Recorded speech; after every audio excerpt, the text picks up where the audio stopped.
Welcome to Food and Facilities, an online show for Planting to Processing magazine, formerly West Coast Industrial Solutions magazine. Watch what you read for safety, compliance, and innovation news within manufacturing,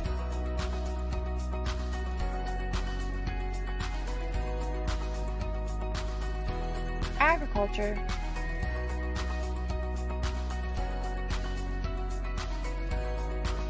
food processing,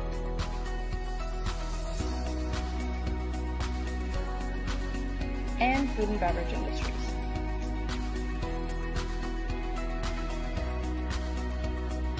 In this episode, we'll be discussing Central Valley Craft Chocolate with Johannes Machmer of Raffio Chocolate, and we'll be discussing sales structure strategies with Jeff Soares of Sales Xcelleration and Elevated Sales Partners.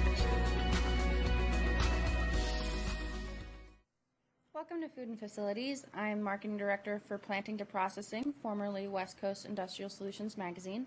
Make sure to subscribe at wcismag.com/subscribe for all safety, compliance, and innovation news in manufacturing, food and beverage, food processing, and agriculture. Make sure to reach out to our sponsor, the InnoFact Show. They're going to be virtually in Las Vegas, June 8th to 9th, and they're showcasing innovations in facility management for hospitality and entertainment. Go to theinnofactshow.com/become a delegate and use our premium $20 discount using the code PLANT20 until May 25th. I'm here with my guest Jeff Soares of Sales Xcelleration, and he's here to discuss how setting up a sales structure can help plan for the future. Absolutely. Thank you so much, Tara, for having me here today. And I'm very excited to share with you my years of experience in sales leadership roles that I've had in the corporate world. Yes, my name is, again, Jeff Soares from Sales Xcelleration. I'm an advisor at Sales Xcelleration, one of about 150 or so advisors throughout the country. And what we all have in common is we have spent 20 plus years in the corporate world. So many of us have worked for very large organizations. Myself, I've worked at AT&T, but I've also worked for small to medium businesses. So businesses that are anywhere from 20 people up to 100 people, and also in a startup world as well. Being here in California, there's a lot of startup companies that are out there. So I have a very mixed and good broad range of experience, and I've been very successful in different sales methodologies throughout my career. And what I love about what I do is it gives me an opportunity to give back to businesses out there that may be struggling when it comes to increasing sales and having a more of a forecast and visibility beyond the current month, but in the second quarter, the third quarter, and beyond in years 1 and 2. So having that visibility is very important for a business owner. So a business owner can then make decisions of what they want to do with their business. They can make decisions on the different types of bill of materials or production planning, labor force, things like that are happening down the road. And beyond just bringing in the sales today, but having that forecast ability, that ability to see what the future sales look like is very, very important. So I'm going to talk about what a good infrastructure looks like in order to predict those future sales and be very, very close within a few percentage points of where you actually end up at the end of the quarter or end of the year. So what I'll be talking about is very important for any business that is, looking to exit at some point in the future. So every business has a life cycle. So sometimes it's a family-run business and they want to hand it down to a new generation, or maybe it's a business owner that's a baby boomer and is looking to retire here in the next few years, or sometimes there's life events that happen that are unforeseen, right? So it could be a marriage that dissolves and both parties are business owners. It could be a sudden health reasons and a death that could occur. And so having a good solid sales infrastructure is very important. So this way, if you need to exit the business or make decisions because there's a critical point that happened, anyone that comes in from the outside, if they're taking a look at the business, they're going to want to see a diverse set of accounts, a diverse set of markets, and be able to see incremental growth over time. And that knowing that now that the business is going to, let's say, exchange hands, that business will continue to bring in the proper revenue for it to be self-sustaining. So let's get into what it looks like to have a very solid and predictable sales infrastructure for a small to medium business. I'm going to go ahead and share my screen now. We're going to talk about 5 reasons your business needs a sales process. And when I say sales process, keep in mind that every single business is going to be quite different. Every single salesperson within the business will have their own, let's say, personality and characteristics and how they achieve the sales process. But every single member of the sales team should be following the same process. So it should really be institutionalized. And that's what large corporations do very, very well, is they really institutionalize the sales process, the buying cycle. And that's the reason why they're having, very, very accurate forecast and can predict future revenues. So let's talk about, why it's important. What are some reasons you as a business leader need to have a sales process? We talked a little bit about this earlier. You need some predictability, repeatability, and scalability, right? So you want to make sure that if you take a look at what's happened with COVID over the past year, some businesses really couldn't have some predictability, obviously. And especially if they had some client concentration, meaning that a vast majority of their revenue came from a select few accounts. Well, if one of those, let's say, was tied towards hospitality, I had a client that was heavily geared towards the cruise industry. And so, as you can imagine, during COVID, when no one has been cruising on the high seas for close to over a year now, that particular business really, really struggled. So having some predictability, repeatability, and scalability, right? So you can scale and you can get all your operations and back of house in order in a profitable manner is very, very important. And that's reason number one of why every business needs a sales process. But as you go through the process, there are what we call mile markers. These are what I call leading indicators, right? So you understand that if I have, let's say, 20 different proposals out there to potential clients, I know that on average, 30% of those will close within a certain given time. So that's a mile marker. So you know that if you have 20 proposals out there, roughly 1/3 of them will close.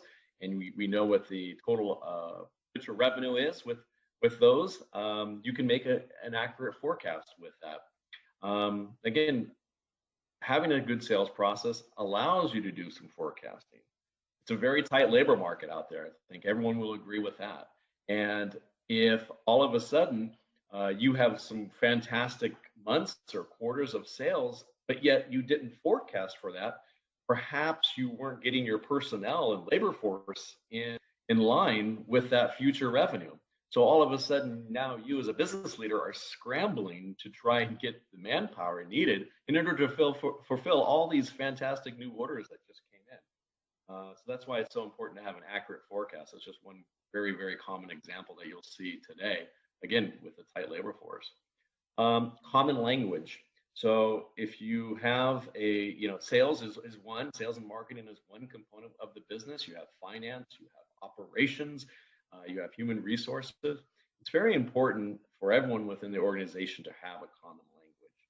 So when I earlier talked about a proposal, so what does that mean, right? So proposal stage, meaning that the buyer's journey comes in and maybe they met you at a trade show. They've saw a video that you did that talked about your particular product or service that meets certain needs. and now they've reached out and they want to speak with a particular salesperson about their particular needs and what you could fulfill for them. And now it's in the proposal stage, right? So it's very important that everyone in the organization understands what the proposal stage means, and that, again, back to my example earlier, that when someone in the CFO or someone in finance understands that we do have 20 proposals out there, that we know that a third of those are going to close, and we know that that is. And so, again, you have a common language. It's not one salesperson saying that it's in proposal stage and another salesperson says, well, it's actually not in proposal stage. It's still in a qualifying stage, right? So again, you want to make sure that you have the necessary checkboxes along the way, the mile markers that tell you that everyone in the organization agrees that this particular buyer or prospect is in the proposal stage. And just a couple other things to talk about what some of the reasons why your business needs a sales process is you want to make a quicker impact, right? So a lot of times when us at Sales Xcelleration are being brought in as advisors, many times the problems that they've had on the sales side have come as a result of many years of not having a sales process in place. And so many times when I'm talking with a business leader, I'm telling them, well, it's not going to take years to turn this around, but once we get the sales process in place and we start to put the right salespeople running that sales program in place, we'll have a much quicker impact on the overall business. Many times what business leaders want to do is they don't want to necessarily work on the sales process. They just want to run out and hire a bunch of new salespeople. And they think, well, I just hired 5 new salespeople. All of a sudden, my sales are going to increase by 5 times. Not the case. You got to make sure you have a really solid sales process in place. Then put in the people behind that process and have them go to work. So again, talking about the need for predictability and reliability. You want to remove the guesswork, right? You don't want to be sitting down and saying, well, we would like to increase revenue by 2 million this year. Great. How do you intend on doing that? Right? It can't be a matter of, oh, we're just going to do a little bit more of what we've been doing. That's guesswork. You as a sales leader in the organization, this is what I really mentor and coach the clients that I work with, is that we're going to remove the guesswork, and we're going to show you that sales is more of a science than it is an art or any type of good luck or fortune that happens. Again, back to my roots in the corporate world, there's a big reason why when public companies come out with quarterly guidance, those quarterly guidances are very close. And again, the reason why is they have a great sales process and sales infrastructure in place. And again, you don't want to wing it, and you don't want to just be running by the seat of your pants. You want to make sure that when you do have to make business decisions of, do I expand, do I not, you want to have some forecast out there that's going to show you where you should be in the months and years ahead. And remove variables, right? So what is a potential variable? So a variable could be your actual sales folks, right? So maybe you have a sales team where one quarter they're doing a fantastic job, the next quarter not so much, the quarter after that a good sales job. So you start to have a very choppy line towards growth. It's not up, it's not completely down. It's just kind of up and down, up and down.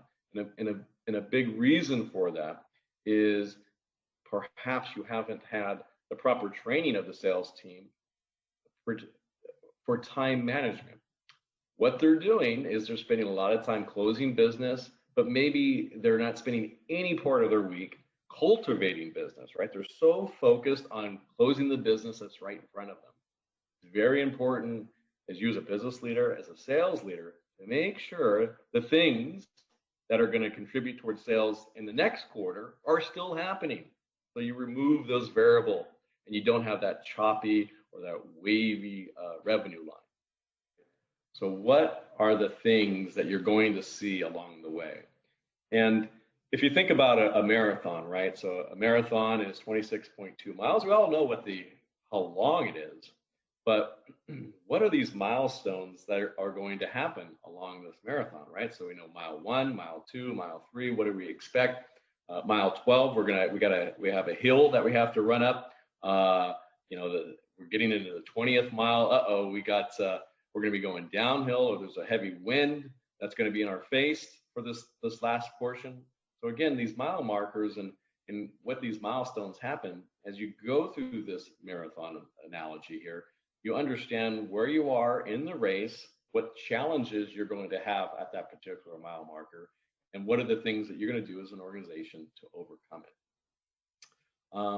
it. In this way, it really, you know where you are in the buyer's journey, and you understand what next steps need to take place. And again, back to what I talked about earlier, sales is more of a science, is to be certain of your progress, right? So when you know you're in, let's say, the final negotiating stage of a prospect, all the things that have happened along the way should tell you that you're there.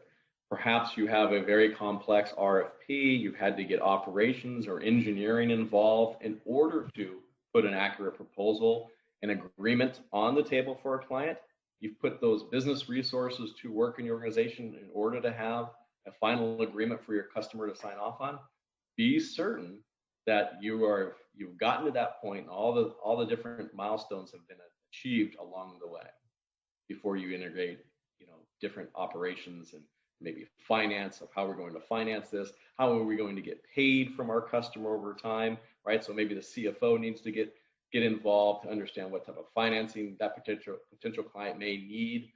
Again, you're getting other business units involved in the buying process, but to make sure that each mile marker is done throughout the sales process is very important, so you're not wasting anyone else's time within the organization. How do you suggest our listeners and viewers set mile markers that are both achievable and realistic?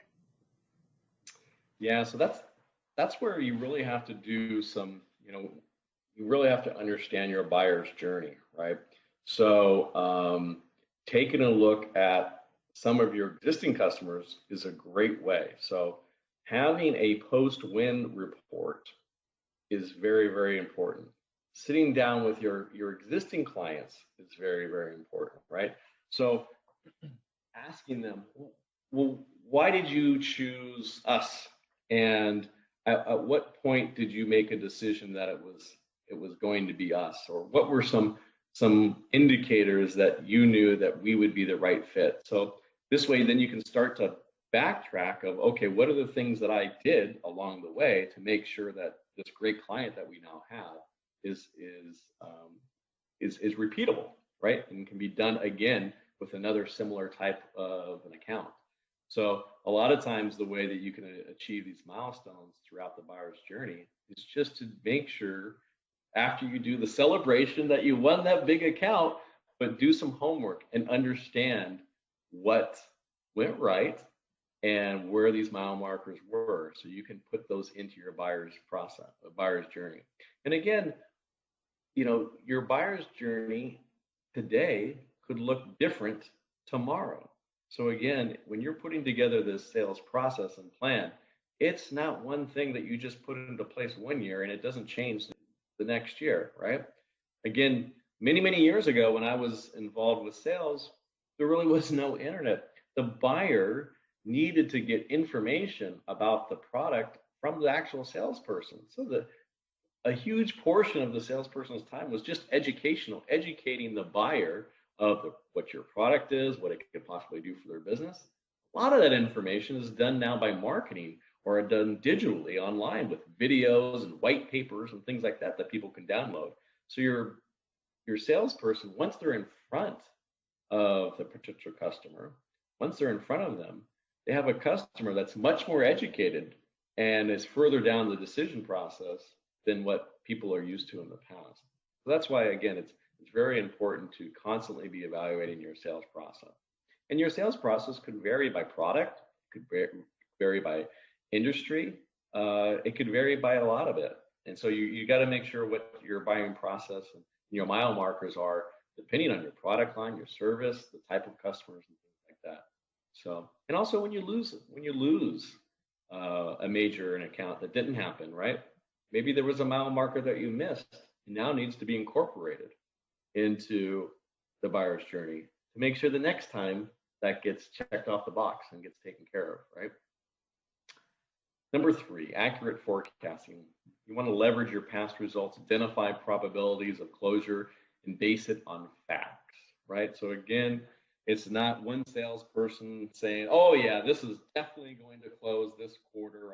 It's at 90% probability, right? You want to base it on facts. So again, that common language, where it is in the sales pipeline or sales funnel, you want to make sure that everyone is in agreement and that they understand that when it is at this stage, again, back to my example of the proposal stage, that when it is at that stage and you know that you have a 1/3 or 33% closure rate at the proposal stage, it's based on facts, right? So it's based on actual history, things that you can go back to and take a look at the data that's happened over time.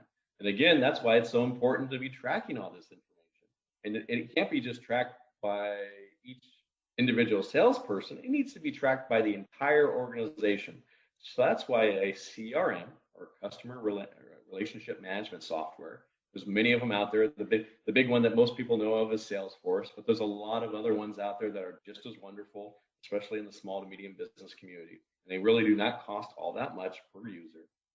But having this CRM allows you to have some forecasting. It's really your template and allows you to make that accurate forecast for future closure. And again, like I said, it's based on facts.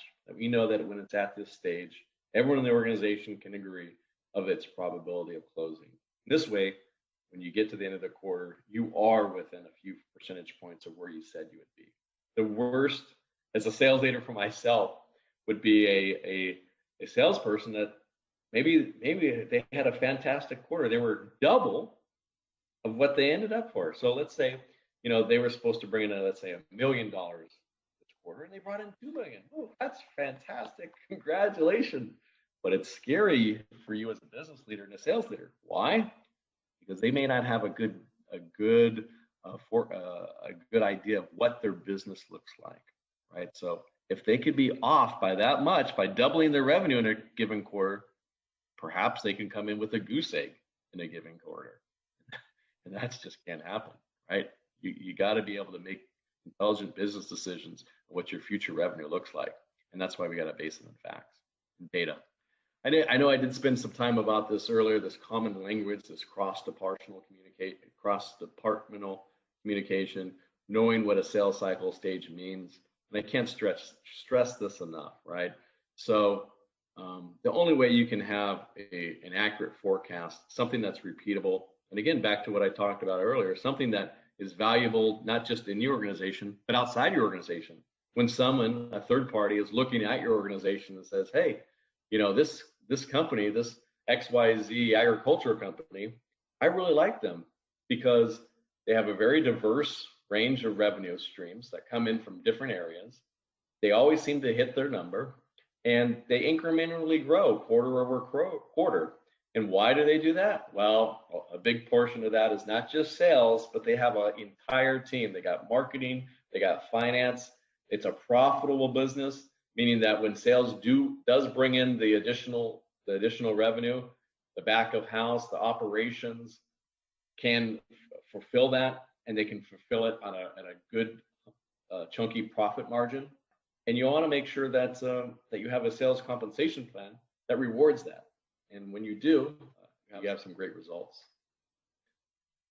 Number 5, quicker impact. Again, many times myself as a sales consultant, a Sales Xcelleration advisor, are being brought in to make a real big impact because unfortunately there's some businesses out that are hurting. Again, client concentration is one of them. Perhaps too much revenue is tied to one salesperson or even the business owner, and something happens to that business owner or that salesperson leaves or health reasons. And again, you have the common adage, you have too many eggs in one basket. So it's very important to have the sales process in place because it allows you to have a much quicker impact, especially when you're onboarding new salespeople. I cannot stress you enough. First, go through the process, understand your buyer's journey, set up your sales plan, set up your process from beginning, the time that they're initially interested, maybe downloading a white paper or clicking on maybe a newsletter that you sent them, tracking that in your CRM to full closure. Maybe they're now a customer 9 months later. Understanding that cycle, how long does that take? And this way, when you go out and you hire additional salespeople, you put them in the best possible scenario to be successful now in your organization.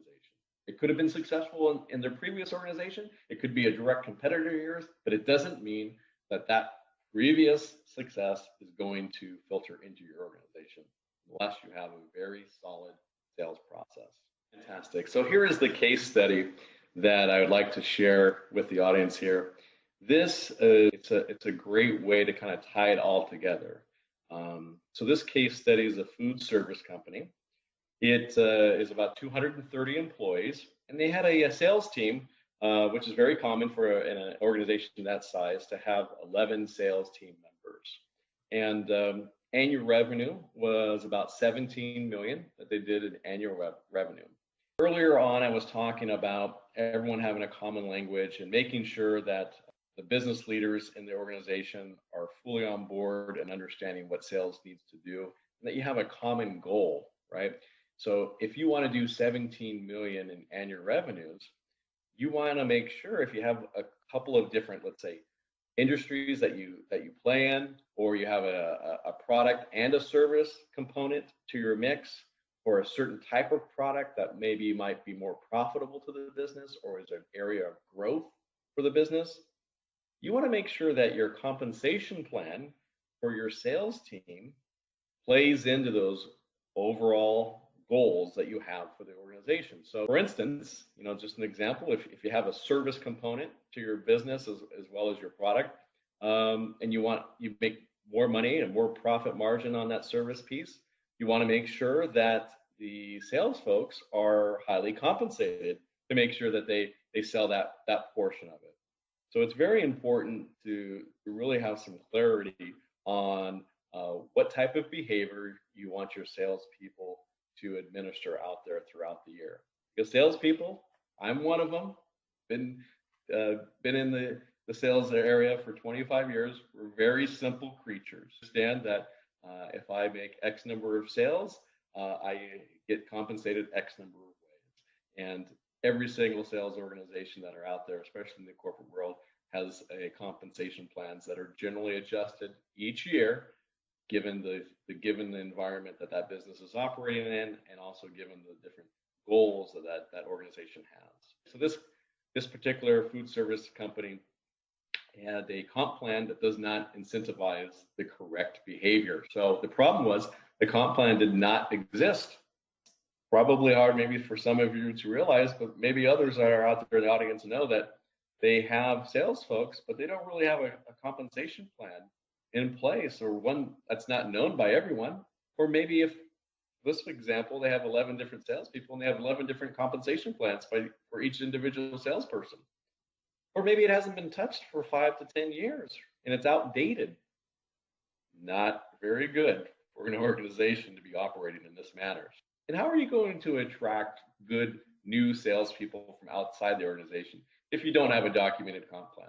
Because I can tell you, as a high achiever in the sales world, people that come in that are looking to make an impact and achieve at 100+% of goal, they're looking at the comp plan, because the way they look at a comp plan is that, okay, how much do I make if I do 120% of goal? How much do I do if I make 150% of goal or 200% of goal? That's the way they look at it. And again, if you don't have a well-documented comp plan in place, how are you going to attract some of the best sales talent out there from possibly your competitors or adjacent industries? And also it gives focus, right? So you want to make sure that your sales team has focus. Many times in organizations fail to grow because they're not looking to acquire new accounts. And that's what you end up having when you have a compensation plan that pays for every single dollar equally, whether it's a new account or an existing account. That's a problem. me as a sales leader, I don't have any problem with growing revenue with an account that's already doing business with us. But you know what?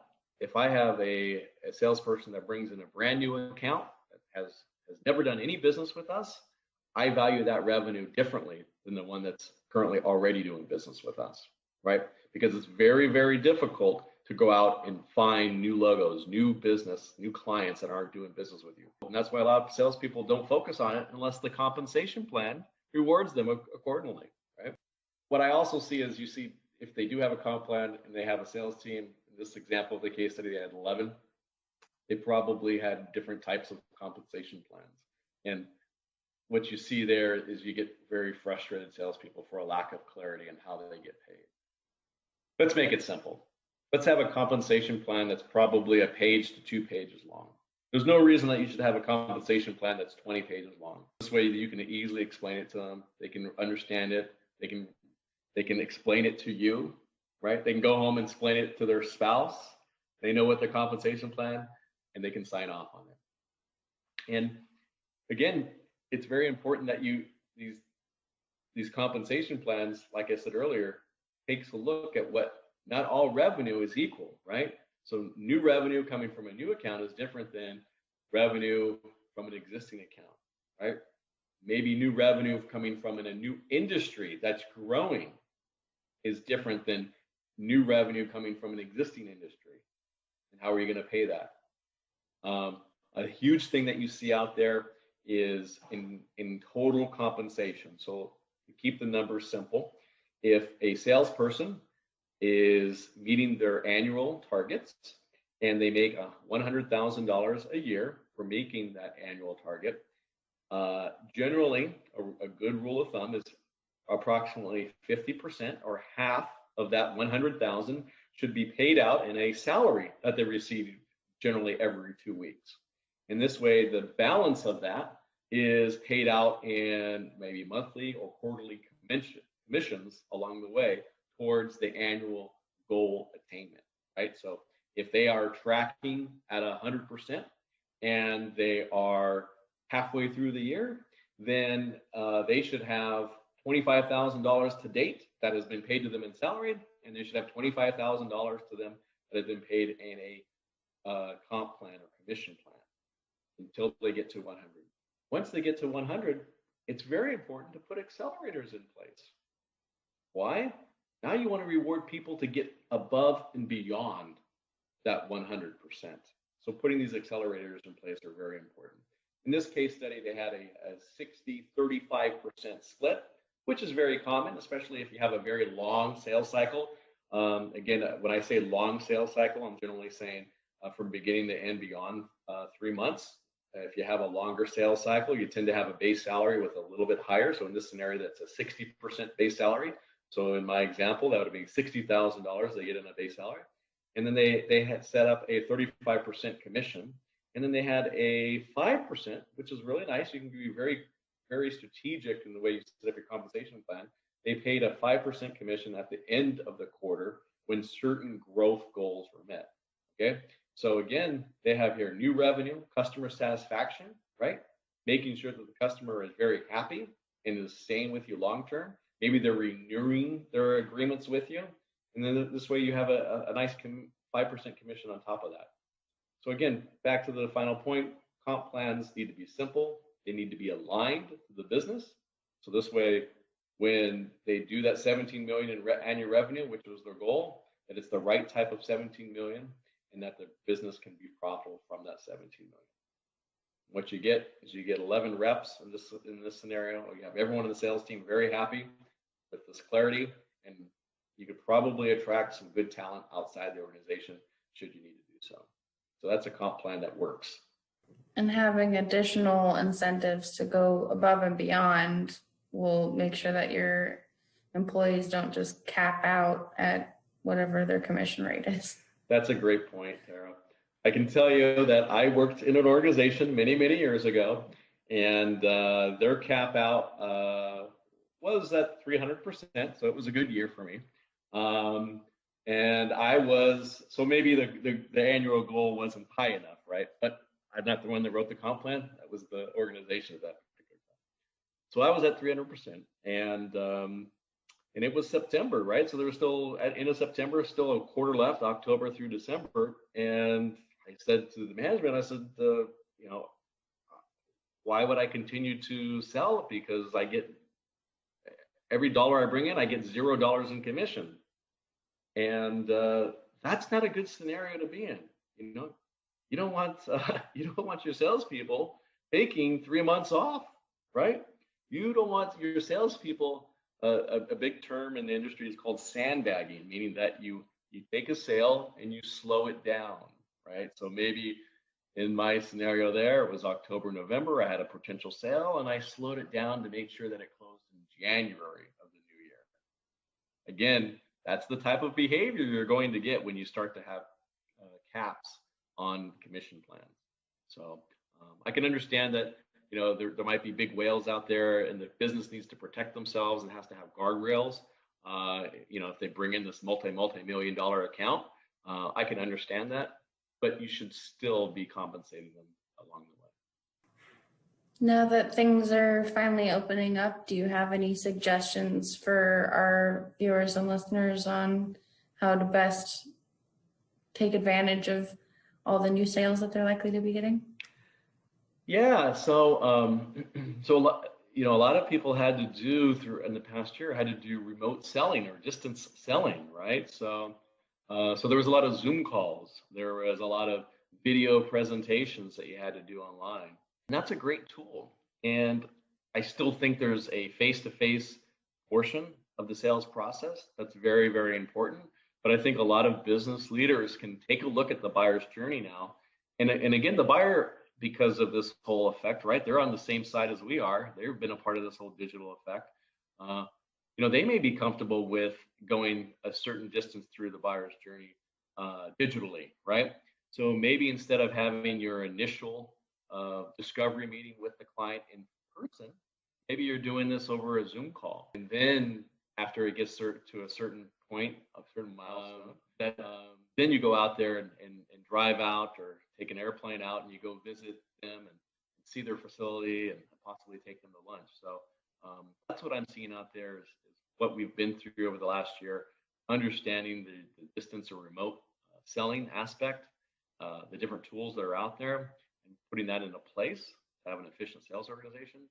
But you'll never get away from the human aspect, and people want to make sure that they know who they're buying from, that they feel comfortable with it, and that you truly understand that your product or service will fix whatever it is they're looking to solve.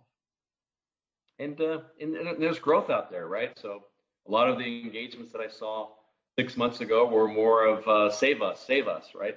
Come in and, you know, sales are nosediving. We've got to stabilize. We've got to just right the ship, so to speak.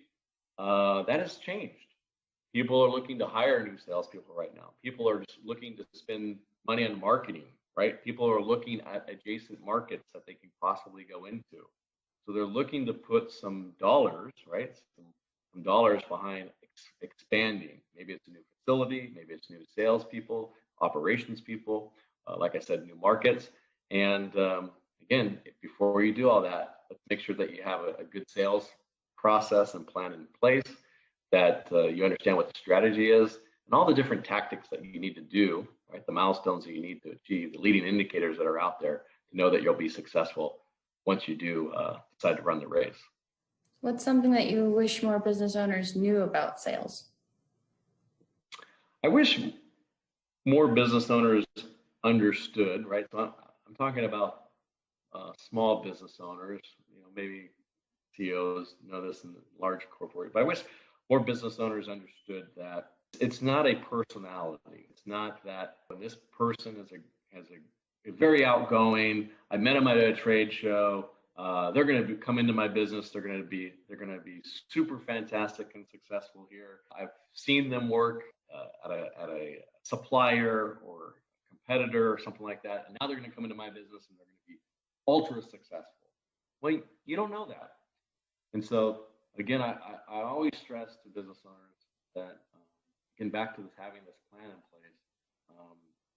Before you make that investment, that person can be very successful in the organization, and maybe they are a correct but just because of the previous success that they had, there might have been some things that they have in place that you don't have that are going to inhibit their growth. And unfortunately, a lot of business owners, like back to your original question, was that they don't have enough patience to make sure that that sales plan is in place and that that salesperson is learning to execute that plan along the way. Sometimes they think, well, they're here 2 months, why aren't sales, going off the charts? Well, a lot of times, if you ask the business owner what's your general sales cycle, they might say, oh, it's 2 months, right? So that by the time you talk with the customer, by the time they actually buy, it's 2 months. But when you dig a little deeper and you understand, you interview that buyer, you realize, no, they reached out to you, right? 2 months. And then you weren't really tracking it, so you didn't know that they reached out to you. And then, they attended a webinar, then they did this, and then it actually got logged in and was put on a forecast or something, maybe 3 months of when they reached out originally. So again, the business owner doesn't understand that the true buyer's journey, the true sales cycle is much longer than it actually is. And again, they get frustrated. They hired this new salesperson. They didn't produce much in the first quarter. They're not producing much in this quarter, not much better, but they don't really understand that, possibly there's some issues with the sales process within the organization, but also because they don't understand the true buyer's journey, they don't see how long it's going to take. So I always urge that whenever a business owner is hiring a new salesperson, you want them there in the organization for a minimum of 2 years, because after year one, you really start to get your return on investment in that salesperson. And that when you bring them on board, you're onboarding them. You're not just putting them through a week's worth of training that says, hey, this is our product, this is our mission statement, this is our value proposition, this is the way our bells and whistles are, this is the way our service is done here. And then all of a sudden, after a week, they understand that. But that they truly understand how that solves issues for customers, right? Do they know that? Maybe there's some training that they need to go through. Maybe they're fantastic at building relationships, but they're weak at negotiating once it gets towards the end, right? And being able to, what I say, challenge the buyer, right? Challenge the buyer that says, hey, you think this, but you're actually incorrect because the industry is going this way. And you may not value this service that I'm giving you today, but let me tell you, this other company that's similar to yours was the same scenario you were in, didn't value it either, but now that's the most important reason why they're still with us today. So make sure that's part of your buying decision. And so that's what, business owners sometimes just don't have patience enough and don't truly understand that you really get your bang for your buck, your return on investment from your sales team in year 2. And that's why it's very important to retain them as much as possible. Is there anything else you'd like to add before we close for today? So great, that's everything I have to present today. Hopefully this content has been very beneficial to everyone listening and watching.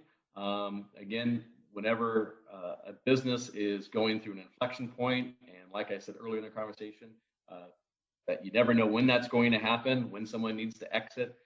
It could be something that's planned for 3 or 4 or 5 years out, a transition plan, or it could be something sudden. Having a good sales organization in place will make everyone's lives a lot easier. It will have a better quality of life on the business owner because he or she are not going to be stressed out about where revenues will be in the months and years and quarters ahead. So it's just very good to operate a business in this fashion for many different reasons. Viewers and listeners want to get in contact with you, how best can they do that? My first initial, J, and my last name, Soares, Soares, at Sales Xcelleration. And there's a little play on that. So if you're watching this, you see acceleration is spelled with an X instead of an EX. So it's spelled SALES, CELERATION.com. So J Soares at salesxcelleration.com. And be happy to, anyone hits me up via email, be happy to spend 30 or 60 minutes of my time just talking about your particular sales situation and seeing if I can help or steer you in the right direction. Sometimes it's a marketing issue and not a sales issue, and I have lots of great advisors, fractional CMOs, chief marketing officers in my Power Partner network that I can steer you towards. Jeff, it was a pleasure talking with you today. It was a pleasure to be with you, Tara, and thank you for everyone for listening. Be well, everyone.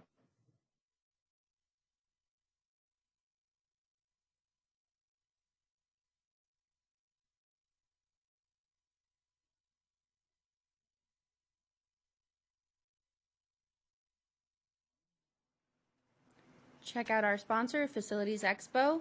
They will be having one in Modesto for the Central Valley Facilities Expo on August 4th to 5th. They will have one in Southern California at the Anaheim Convention Center August 18th to 19th, and Northern California in Santa Clara on October 27th to 28th. Go to facilitiesexpo.com and register today. Now we will have a moment of silence for our Black Lives Matter community.